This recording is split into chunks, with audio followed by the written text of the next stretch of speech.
I've never seen a samurai fight like that. It was nothing. You are more than a samurai. He is a vengeful spirit, back from the grave to slaughter the Mongols.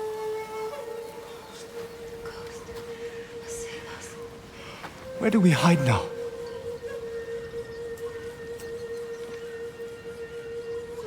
You don't. Fire up your forge. And get back to making strong Komatsu weapons. That's how we fight back.